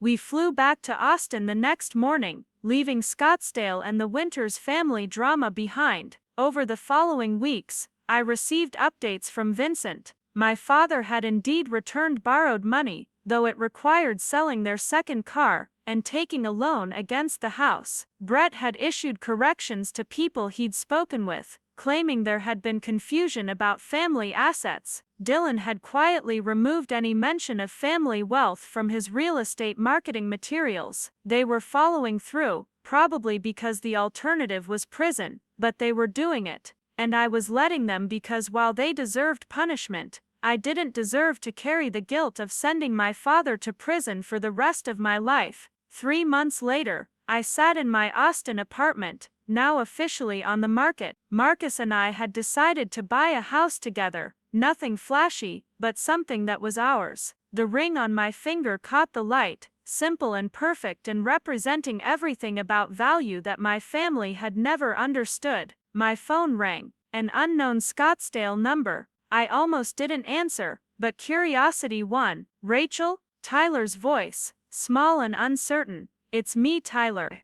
"Aunt Rachel?" My heart clenched. "Hey buddy, how are you?" "I'm okay. Dad said I couldn't call you, but I sicked your number before, and I missed you. Are you mad at us?" I closed my eyes, feeling tears threaten. "I'm not mad at you, Tyler, not even a little bit. Dad and Mom are fighting a lot. They say it's because of money problems and because of you, but I don't understand what happened. Everyone just says you caused trouble. Sometimes standing up for yourself looks like causing trouble to people who benefited from you staying quiet." I said carefully. "But Tyler, I want you to know something. You didn't do anything wrong, and if you ever need to talk to someone, to me or anyone else, that's okay. You don't have to keep family secrets if they're hurting you." "Okay," he said quietly. "Then your ring was pretty. I'm sorry I said that thing at the party about it being small. You were repeating what you heard. That's not your fault. When I grow up,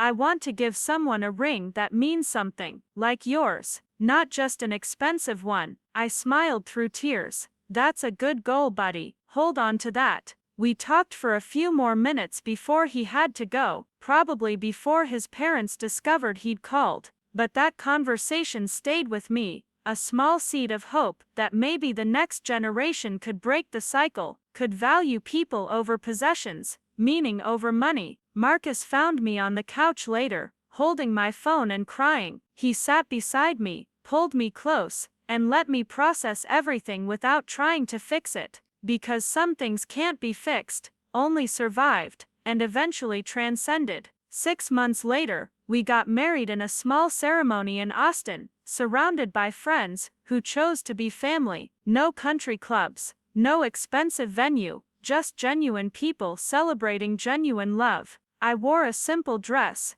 Marcus wore a suit he already owned, and when we exchanged rings, the value in that moment had nothing to do with carats or cost, and everything to do with choice. Vincent Ashford sent a gift, a beautiful handwritten note about how true wealth is measured in integrity, and how proud he was to have played a small role in helping me reclaim mine. I framed it and hung it in our new house, a reminder that sometimes strangers see us more clearly than family ever did. I never went back to Scottsdale. My family never apologized, never acknowledged their actions beyond the minimum required to avoid prosecution. But I didn't need their acknowledgement anymore. I'd stopped waiting for them to see my worth, and started building a life where my value was self-evident. The ring on my finger catches light as I type this, simple and perfect and worth more than any 3-carat status symbol, because it represents a man who chose to show up, who saw me when no one else did, who understood that the best things in life can't be appraised, or insured, or quantified.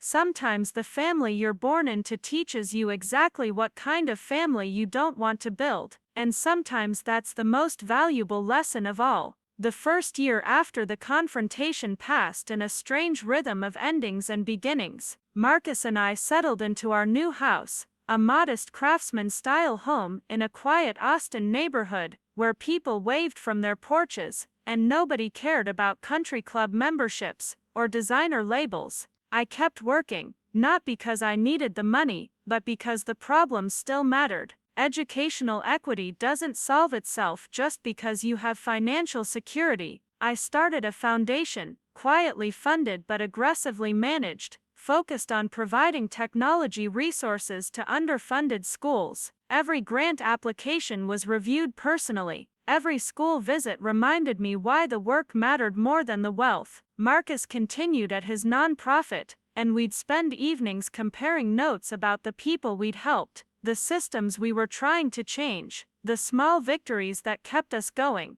My family became background noise, occasional updates filtered through Vincent Ashford, who'd somehow appointed himself an informal guardian of my interests. My father had indeed sold the second car and downsized their lifestyle significantly. Dylan's real estate business had taken a hit when word spread about financial troubles, though he'd managed to avoid complete collapse. Brett had gone quiet, probably warned by lawyers to maintain distance. My mother sent a Christmas card that first year, generic and impersonal, signed with just her name. I didn't respond. The hardest part was Tyler. He called occasionally, always when his parents were out, always brief conversations where he'd ask about my life and share carefully edited versions of his own. I could hear the loneliness in his voice, the confusion of being 8 years old and caught in adult conflicts he couldn't understand. I sent him books, educational games, things his parents couldn't object to without looking petty, and I hoped that somehow, when he was older, he'd find his own path out of the toxicity. Spring arrived with blue bonnets, covering the Texas hills, and Marcus and I took a weekend trip to Fredericksburg, wandering through wildflower fields, and talking about the future. We wanted kids eventually, maybe in a few years. We wanted to travel, see places where nobody knew our names, or our history.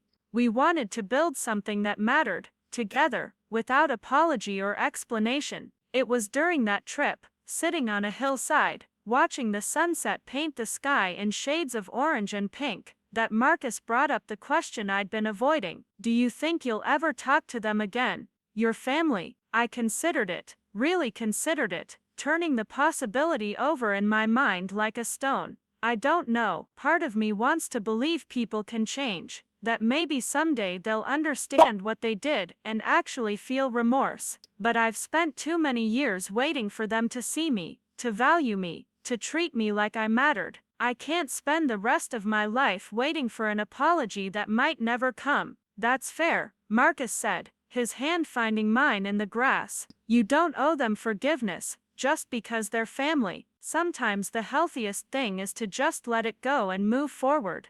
The therapist I started seeing says the same thing, I admitted. I'd started therapy 3 months after the confrontation, finally ready to unpack decades of emotional neglect and systematic dismissal.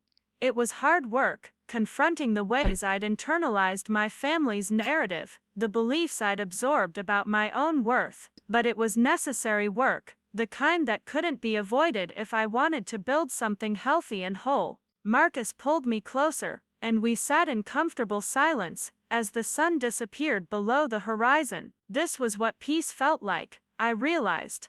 Not the absence of conflict, but the presence of genuine connection, of being known and valued exactly as I was. 2 years after the confrontation, something unexpected happened. Vincent Ashford called with news that my father had suffered a serious heart attack. He was stable but facing a long recovery. My mother had reached out to Vincent, not to me directly, asking if I might be willing to visit. The request came wrapped in desperation rather than entitlement, which was itself notable. I sat with the information for 3 days, talking it through with Marcus and my therapist, trying to separate obligation from genuine desire. Did I want to see my father in a hospital bed? Did I owe him that presence despite everything? Or was this another manipulation, another way to pull me back into their orbit? Finally, I called Vincent back. "I'll write a letter," I said, "but I'm not coming to Scottsdale. If my father wants to read it, fine. If not, that's fine too, but I'm not performing daughterly duty for an audience." I spent a week crafting that letter, trying to be honest without being cruel, clear, without being harsh. I wrote about the hurt, the betrayal, the systematic erasure of my identity and accomplishments. But I also wrote about the things I'd learned, the ways their treatment had inadvertently taught me resilience, independence, the ability to build value systems based on substance rather than surface. I didn't forgive them. I wasn't ready for that, might never be ready. But I acknowledged that they were human, flawed and failing, in ways that probably stemmed from their own unexamined wounds and insecurities. I wished my father recovery and health, and I meant it, because holding on to anger was like drinking poison and expecting someone else to die. Vincent delivered the letter personally. He called afterward to say my father had read it, cried, and asked to speak with me. I declined. Some conversations happened too late to matter, and I wasn't interested in deathbed reconciliations that would disappear when crisis passed and old patterns reasserted themselves. My father recovered. Eventually, I heard through Vincent that the heart attack had scared him into making some lifestyle changes, that he'd become quieter, less concerned with appearances. Whether it translated into actual personal growth was impossible to know from a distance, and I'd stopped trying to track his development or expect his transformation. What did change was Tyler. At 13, he'd grown into a thoughtful kid who asked questions nobody in the Winters family wanted to answer. He'd started researching on his own, finding articles about EduConnect, putting together pieces about my actual career and success. One day he called me from a friend's phone, his voice tight with anger. "They lied about everything, didn't they? About you, about your work, about why we don't see you anymore." I took a breath, choosing words carefully. "They told themselves a story that made sense to them, Tyler. Sometimes people do that when the truth is uncomfortable." "That's a nice way of saying they lied," he said. "I found articles about your company, about the acquisition. You're successful. You're actually really successful. And they treated you like you were nothing." "Success doesn't make someone valuable," I said gently. "People have worth regardless of achievement or money. The problem wasn't that they didn't recognize my success, it was that they couldn't value me as a person independent of what I could do for them." Tyler was quiet for a moment. "I want to be different. I don't want to be like them." "Then make different choices," I said. "Learn to value people for who they are, not what they can provide. Build relationships based on genuine connection rather than utility. And when you mess up, because everyone does, own it and do better. Will you help me? Not just with phone calls sometimes, but really help me. I know I'm just a kid, and you probably don't want to deal with family stuff, but I don't have anyone else who sees things clearly." My throat tightened with emotion. "Of course I'll help you, Tyler. You're not responsible for adult failures, and you're not just a kid, you're a person figuring out who you want to be. That's important work." We started talking regularly after that, video calls where Tyler would share school projects and I'd offer perspective, conversations about books and ideas, and the complicated process of building your own value system when the one you inherited doesn't fit. I watched him grow into someone thoughtful and questioning, someone who might actually break the generational patterns. Marcus welcomed Tyler into our lives without hesitation. We had him visit Austin during summer breaks, showing him a different way of living, exposing him to people and experiences beyond the narrow Scottsdale bubble. We took him to museums and community centers, introduced him to friends who measured worth in laughter and kindness rather than bank accounts and zip codes. During one visit, Tyler asked about the engagement ring that had caused so much drama years earlier. I pulled it out of my jewelry box where it lived now, replaced on my finger by a wedding band but still treasured. Why did everyone make such a big deal about it being cheap? Tyler asked, examining the simple platinum band. Because they measured value wrong, I said. They thought expensive meant meaningful. But this ring represents your Uncle Marcus understanding who I am and what I care about. He could have saved for years to buy something flashier, but instead he chose something that reflected our actual values. That makes it priceless. Tyler nodded slowly. Like how Grandpa's expensive car doesn't make him a better person. Exactly like that. 5 years after the confrontation, my mother reached out directly for the first time. Not through Vincent, not through Tyler, but a letter addressed to me in her own handwriting. I almost threw it away unopened, but curiosity won. The letter was shorter than expected, less performative than I'd feared. She wrote about regret, about seeing how her choices had damaged our relationship, about wanting to understand but not knowing how. She didn't ask for forgiveness or reconciliation, she just acknowledged that she'd failed me as a mother, and that knowledge sat heavy on her conscience. I read it 3 times, looking for manipulation or hidden agenda, but it seemed genuine in its simplicity. My therapist suggested responding might provide closure, if not for my mother then for myself, so I wrote back, a brief note acknowledging her letter and wishing her well, but making clear that acknowledgement of harm didn't automatically translate into restored relationship. Some bridges, once burned, can't be rebuilt. They can only be mourned and moved past. My mother wrote back once more, accepting my boundaries without argument. After that, silence. Not hostile or aggressive, just the natural quiet of people who've said what needed saying, and recognized they have no further claims on each other's lives. Dylan never reached out, neither did Amber or Brett. They existed in their own world, dealing with whatever consequences their choices had created, and I existed in mine. Sometimes I wondered about them, whether they'd learned anything or just gotten better at hiding their schemes, but mostly, I didn't think about them at all. The foundation grew beyond anything I'd imagined. What started as a way to funnel resources to underfunded schools evolved into a comprehensive program supporting teachers, students, and entire educational ecosystems. We hired staff who understood that sustainable change required more than just money, it required relationship, trust, and genuine partnership with communities. I spoke at education conferences occasionally, always under the foundation's name rather than my own.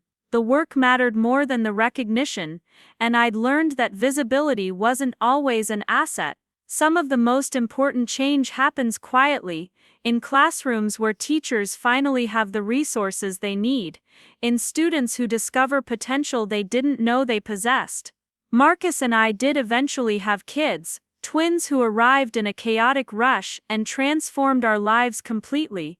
Watching them grow, I became hyper-aware of how I spoke to them, how I valued them, the messages I sent about worth and success, and what mattered in life. I was determined they'd know their value was inherent, not conditional on achievement or usefulness. When the twins were 3, Tyler came to visit and spent an afternoon playing with them in our backyard. Watching him with my children, patient and kind and fully present, I felt something settle in my chest. The cycle was breaking. Tyler had chosen differently. My kids would grow up knowing they were valued for who they were, not what they could provide. The Winters family dysfunction stopped here, with this generation. 7 years after the confrontation, Vincent Ashford invited Marcus and me to a charity gala he was hosting. It was benefiting educational initiatives, and he thought we'd appreciate the cause. We almost declined, wary of the high society environment that would inevitably remind us of that disastrous anniversary party. but Vincent had been a steady ally, and we wanted to support his efforts. The gala was everything I'd expected: elegant venue, designer gowns, wealthy donors performing philanthropy as social theater, but it was also something unexpected: genuinely effective fundraising for programs that would make real differences in real lives.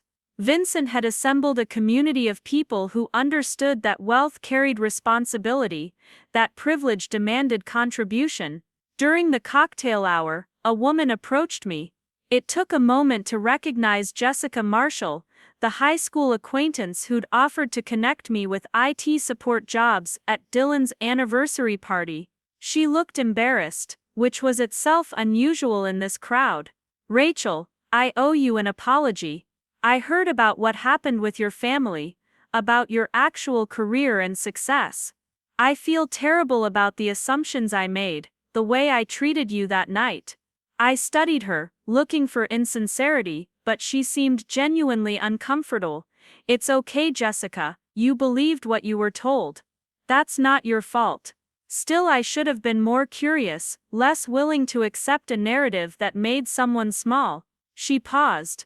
"For what it's worth, the work your foundation is doing is remarkable. My daughter's school received a grant last year. It changed everything for their science program." We talked for a while, a real conversation this time, without the weight of false assumptions and family narratives. It wasn't friendship, but it was connection, proof that people could recognize their mistakes and adjust course. Later that evening, Vincent pulled me aside. "I have something to show you." He led me to a quiet corner and pulled out his phone, showing me a photo of a simple silver ring. "Remember when I told you about the ring I made for my late wife? I've started a new collection based on that philosophy. Pieces that prioritize meaning over expense, story over status. I'm calling it the Winter's Collection." I blinked, surprised. "You're naming it after me? After the values you represent? The understanding that true worth isn't measured in carats or price tags?" Every piece comes with a card explaining the philosophy that the best jewelry tells a story, holds meaning, connects people to what matters. He smiled. "You taught me something that night, at your brother's party. Or rather, you reminded me why I got into this business in the first place. I wanted to create beauty that meant something. Somewhere along the way, I'd started catering to people who only cared about cost and status. You helped me find my way back." "I didn't do anything," I protested. "You existed authentically in a space that demanded performance. You chose substance in an environment of pure surface. That matters more than you know." The Winter's Collection launched 3 months later and became unexpectedly successful. People were hungry for jewelry that told stories, that represented values, rather than just displaying wealth. Vincent donated a portion of proceeds to the foundation, creating a feedback loop where meaningful design funded meaningful education. My family never commented on the collection publicly, but Tyler told me later that it had sparked arguments at holiday dinners. Dylan had apparently suggested they could sue for use of the family name, but lawyers had explained they had no legal grounds. The Winter's name belonged to me as much as to them, and Vincent's use of it was clearly tied to philosophical values rather than family association. 10 years after the confrontation, I returned to Scottsdale for the first time. Not to see my family, but because the foundation was partnering with a school district there, and I wanted to see the programs firsthand. Marcus came with me, and we brought the twins, now 7 years old and endlessly curious about everything. We avoided the North Scottsdale areas where my family lived, staying in Old Town and focusing on the schools in lower-income neighborhoods. The work was energizing, meeting teachers who were transforming lives with limited resources, seeing students light up when they finally had access to technology that opened new worlds. On our last day, Tyler met us for lunch. He was 23 now, finishing a degree in social work, deliberately choosing a path of service over status. He'd grown into someone I was genuinely proud to know, someone who'd taken the wounds of his childhood and transmuted them into empathy and purpose.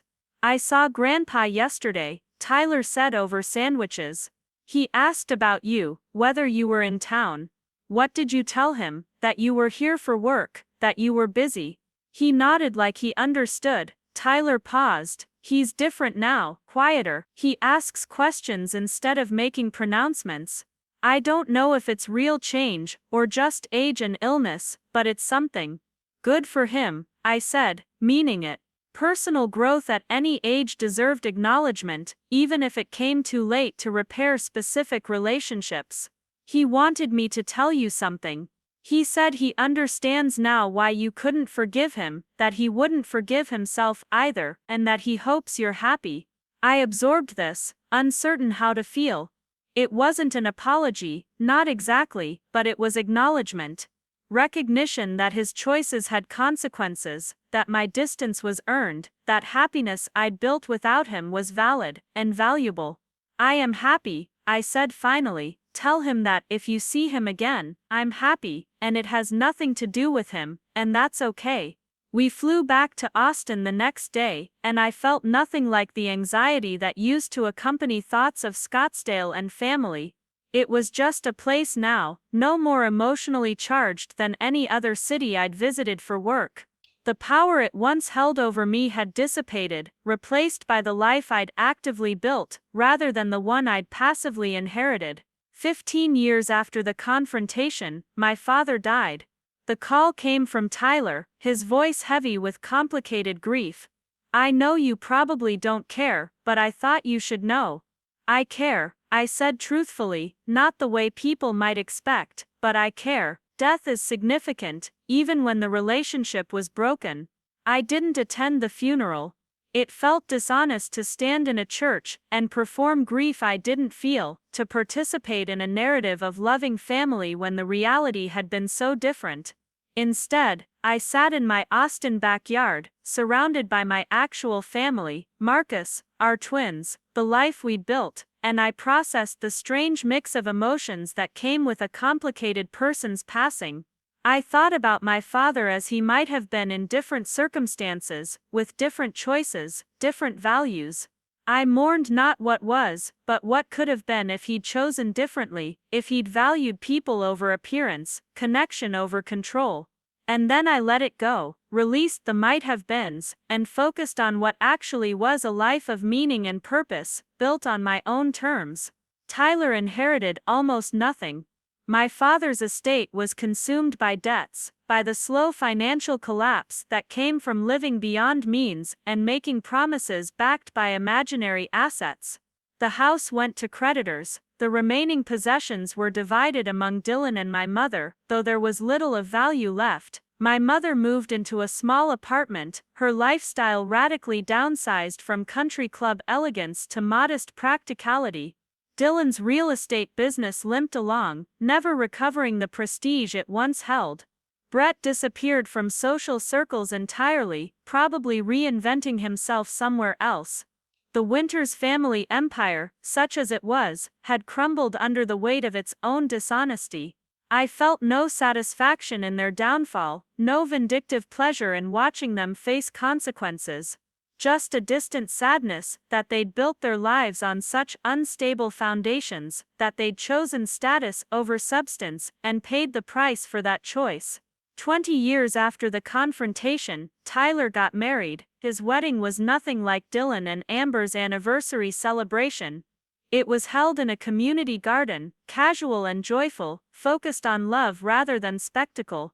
I stood beside him, as he married a woman who valued his kindness over his last name, who saw his worth independent of family history or financial status. During the reception, Tyler pulled me aside. "I want you to know something. You saved me, not just from becoming like them, but from believing their narrative about worth and value and what matters. You showed me a different way to be, and I'm grateful for that every single day." I hugged him tight, this young man who'd somehow emerged from toxicity with his humanity intact. "You saved yourself, Tyler. I just reminded you that you had other options, still," he said. "Thank you for being the example I needed." My mother attended the wedding, older and quieter than I remembered. We exchanged brief pleasantries, careful and distant, like strangers making small talk at a party. She met my twins, her grandchildren, for the first time. They were polite but uninterested, having no emotional connection to this woman who was related by blood but not by relationship. Watching my mother interact with my children, I felt the full weight of what had been lost. Not just my relationship with her, but her relationship with them, the grandparent bond that would never form because she'd chosen pride over people, appearance over authenticity. It was a loss, but one she'd created through years of choices I couldn't undo or compensate for. As the wedding wound down and guests began leaving, my mother approached me one final time. "Your children are lovely, you've done well." "Thank you," I said simply. I wish she started, then stopped. I wish a lot of things, but wishing doesn't change anything, does it? No, I agreed. It doesn't, she nodded, accepting this truth, and walked away. I watched her go, this woman who'd given birth to me but never really mothered me, and felt only a distant ache for what might have been in different circumstances. Marcus found me standing alone, lost in thought. "You okay?" "Yeah," I said, surprising myself with the truth of it. "I really am." 25 years after the confrontation, the foundation celebrated a major milestone: 1 million students served across 47 states. We'd partnered with hundreds of schools, trained thousands of teachers, and fundamentally changed how educational technology was deployed in under-resourced communities. The work had grown beyond anything I'd imagined, touching lives in ways that rippled outward in directions I'd never fully see. At the celebration, surrounded by educators and students whose lives had been changed by access to resources they deserved, I thought about the twisted path that had led here. My family's rejection had pushed me to build something meaningful independent of their approval. Their fraud had forced me to confront the reality of who they were and who I refused to become. Their toxicity had clarified my own values by showing me exactly what I opposed. In a strange way, they'd given me a gift, though not the one they intended. They'd shown me what happened when people measured worth in dollars and status, when relationships became transactional, when family was treated as a resource to exploit rather than a bond to nurture. And in showing me that, they'd pushed me towards something better, truer, more aligned with who I wanted to be. Vincent Ashford attended the celebration, older but still sharp, still creating jewelry that told stories. The Winters collection had evolved into something internationally recognized, synonymous with meaningful design and intentional craftsmanship. He'd built a legacy on values I'd inadvertently helped him reconnect with, and he never let me forget my role in that journey. "You know what I think about sometimes," he said, watching the celebration unfold around us. "That night at your brother's anniversary party, when I saw you sitting there letting them mock your ring, I almost didn't say anything, almost let the moment pass, but something told me you needed an ally, someone to acknowledge that their version of value was bankrupt. I'm glad you spoke up," I said honestly. "Me too, because it changed both our paths. You found your voice and your power, I found my way back to work that mattered. And a lot of people benefited from both those transformations." As the evening ended, and I stood with Marcus watching our twins talk animatedly with students about science projects and coding programs, I felt the full weight of gratitude for the life I'd built. Not perfect, not without challenges, but authentic, mine. Chosen rather than inherited, constructed rather than accepted, meaningful rather than merely expensive. The ring that had sparked so much drama decades earlier sat in a shadow box on my desk at home now, a reminder of where I'd been and how far I'd traveled. Sometimes I'd take it out and remember that night, the mockery and dismissal, the unexpected validation from Vincent, the beginning of the end of my family's hold over my sense of worth. That simple platinum band with its small ethical diamond had become a symbol of something larger: the courage to value yourself when no one else will, to build meaning in spaces of superficiality, to choose substance over spectacle, even when the cost is rejection and isolation. Looking back across 25 years, I could see the thread connecting that awful anniversary party to this moment of celebration. Every choice to honor my values, rather than perform for approval, every decision to build rather than beg for recognition, every instance of choosing authenticity over acceptance, had led here.